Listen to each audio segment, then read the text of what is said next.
హక్కులు సాధించాలి అంటే మనం ఏం చేయాలి? ఈ విషయాలన్నీ ప్రతి ఒక్కరికి అవగాహన ఉంటే సరిపోతుంది. ఫస్ట్ మన ఇంట్లో నుండే మొదలు పెడదాము. ఆడపిల్ల మగపిల్లగాళ్ళు ఇద్దరు ఉన్నప్పుడు ఎలా పెంచాలి, మనము ఇంట్లో చేసిన వంటను మనం కూడా బాధ్యతగా ఎలా తినాలి, మన ఆరోగ్యం ఎలా కాపాడుకోవాలి, మనం ఎకనామికల్గా ఎలా ఎదగాలి, ఇవన్నింటికి మగవాళ్ళు పైచేయి ఉండడానికి మెయిన్ రీజన్ ఆడవాళ్ళ దగ్గర ఎకనామికల్ కండిషన్ అనేది లేకపోవడం, ఇంటికే పరిమితం అవ్వడము, ఎలాంటి ఉపాధి లేకపోవడము. ఇప్పుడు మనం బయట సొసైటీలో చూస్తే డిగ్రీలు పీజీలు చేసిన మహిళలు ఉంటారు, చాలామంది చాలా టాలెంట్ ఉంటుంది, కానీ వాళ్ళ హస్బెండ్ ఒప్పుకోడు జాబ్ చేయడము. ఆ కారణంగా ఆమె ఇంట్లోనే ఉంటుంది. ఆమె ఒక 20 సంవత్సరాలు 22 సంవత్సరాలు కష్టపడి డిగ్రీలు పీజీలు ఎంబీఏలు బీటెక్లు ఇవన్నీ చేసిన మహిళ ఎందుకు చేయాలి? ఆ చదువంతా వృధానే కదా. వాళ్ళు కష్టపడి చదువుతారు, ర్యాంకులు తెచ్చుకుంటారు. మనం గమనిస్తే స్కూళ్ళల్లో టాపర్స్ ఆడపిల్లలే ఉంటారు. ఆ ఆడపిల్ల పెళ్ళి అవగానే గతం లైఫ్ అంతా చేంజ్ అయిపోతుంది. హస్బెండ్ చెప్పినట్టు వినాలి, అత్తమామ చెప్పినట్టు వినాలి. ఇంట్లో అమ్మ నేను మంచి ర్యాంకర్ని కదా, ఏంది నాకు ఈ కష్టం అంటే, లేదు బిడ్డ నువ్వు వాళ్ళు ఎట్లా చెప్తే అట్లనే అయిపోయింది, మా ఇంట్లో నుండి పంపించినాం కాబట్టి మా చేతిలో ఏం లేదు ఇలా అంటారు. కానీ మనం ఐడియాలజికల్గా వాళ్ళని మార్చుకోవాలి. మనం ఏం చెప్తే వాళ్ళు వింటారు. మన చదువు కావచ్చు, మన ఉద్యోగం కావచ్చు, మనం ఎట్లా వాళ్ళని మోటివేట్ చేసుకొని మళ్ళీ మనం ఒక జాబ్లోకి ఎప్పుడైతే ఎంటర్ అవుతామో అప్పుడు సొసైటీ అర్థమవుతుంది. ఎకనామికల్గా మనం కొంచెం అప్పర్ హ్యాండ్ ఉన్నప్పుడు ఇంట్లో కొన్ని ఇప్పుడు దాదాపు అందరూ మధ్యతరగతి కుటుంబాలే ఉంటాయి. ఫైనాన్షియల్గా సపోర్ట్ ఉన్నప్పుడు మనకి కూడా గౌరవం పెరుగుతుంది. అలాగే కుటుంబంలో కూడా వాళ్ళు కూడా మెచ్యూర్డ్గా ఆలోచిస్తారు, అర్థం చేసుకుంటారు. ఇవన్నీ జరగాలంటే ఫస్ట్ ఆఫ్ ఆల్ ఇందాక పద్మ గారు చెప్పినట్టు ఏమన్నారు, మనకు ఫీజులు పెరుగుతున్నాయి. 1,00,000, 2 లక్షలు, 3 లక్షల ఫీజులు అవుతున్నాయి. ఈ కారణంగా ఫైనాన్షియల్గా మనకి ఇబ్బంది రావడం వల్ల ఫస్ట్ మనం స్టాప్ చేసేది ఆడపిల్లల ఎడ్యుకేషన్. ఇది దయచేసి మన జనరేషను ఇలాంటి ఆలోచనలు చేయొద్దు.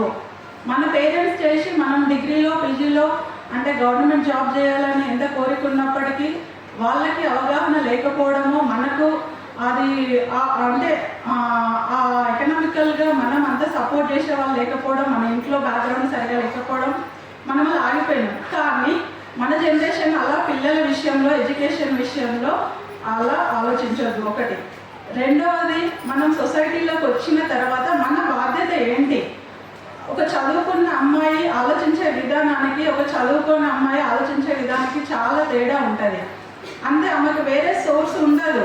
హస్బెండ్ ఏం చెప్తే అదే వినాలి, అత్తమామ ఏం చెప్తే అదే వినాలి. కానీ చదువుకున్న అమ్మాయి అట్లీస్ట్ ఆమె పిల్లల్నైనా బాగా చదివించుకోగలుగుతుంది. ఇంకొకటి ఏంటంటే ఇక్కడ పేరెంట్స్ అందరూ ఫ్రీ అవ్వడానికి కొంతమంది మహిళలు ట్యూషన్ పంపించేస్తారు పిల్లల్ని. ఎందుకు పంపించాలి? మనం కూడా డిగ్రీలు పీజీలు చదువుకున్నాం కదా, మన పిల్లలకి మనం చదువు చెప్పుకోలేమా? చదివించుకోవాలి.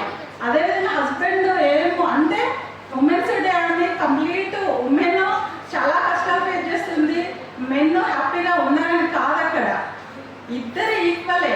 ఎప్పుడైనా మనం వాళ్ళ వర్షన్లో ఆలోచించాలి, మన వర్షన్లో ఆలోచించాలి. అప్పుడు ఫ్యామిలీలో ఏ ప్రాబ్లం వచ్చినా సాల్వ్ చేసుకోగలుగుతాం. ఇక్కడ నేను ఒక పాయింట్ ఏం చెప్పదలుచుకున్నా అంటే, మెన్ ఎప్పుడైనా నాకు ఒక 2 సంవత్సరాలు ఫ్రీ ఉండాలి, నేను జాబ్ చేయను, నాకు చేయబుద్ధి అయ్యట్లేదు అని వాళ్ళు అనుకుంటే మనం ఏం చేయగలుగుతాం? మనము ఏదైనా బాధ అనిపిస్తే ఏడుస్తాం, తూడుస్తాం, ఫైట్ చేస్తాము, కొట్లాడతాం, తిడతాము, మన మెంటల్ ప్రెషర్ అంతా తగ్గించుకుంటాము. కానీ మెంటల్ అలాంటి సోర్స్ ఉండదు.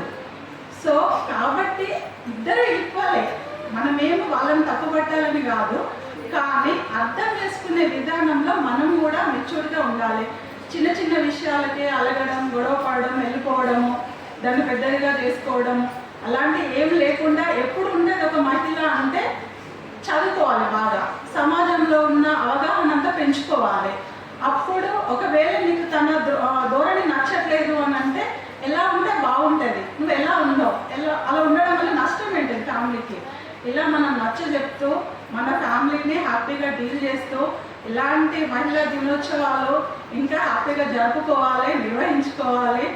మీరందరూ ఈరోజు సండే అయినా కూడా వచ్చి వాళ్ళ విషయాలు నేర్చుకుంటాము అనే ఉద్దేశంతో అందరికీ ప్రత్యేకంగా మనందరి ద్వారా పద్మ గారికి ధన్యవాదాలు తెలియజేస్తూ ఇప్పుడు ట్రైబల్ పిల్లలైనా దేనికి వెనకాడరు, ఏదైనా స్పోర్టివ్గా హెసిటేట్ అవ్వకుండా మంచిగా నేర్చుకుంటారు. సో వీళ్ళకి మంచి టాలెంట్ ఉంది, వాళ్ళని అందరూ ఎంకరేజ్ చేయాలని మనస్ఫూర్తిగా కోరుకుంటున్నాను.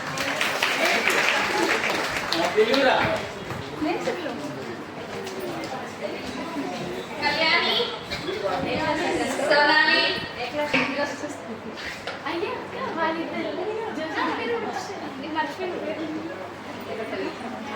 బాగా చేశారు, బాగా నేర్చుకోండి, మంచి టీమ్గా తయారండి.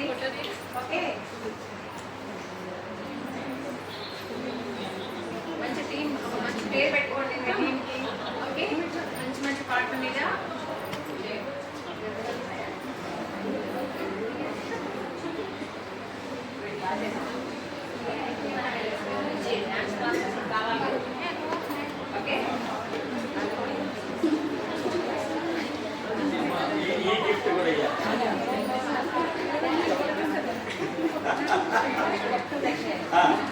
ओके ओके आगे अरेंज उसका फोटो दे रहा है अंदर में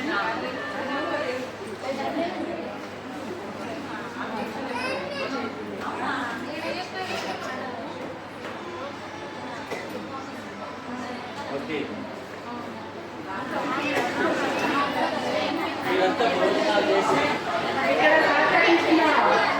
మీ పేరండి?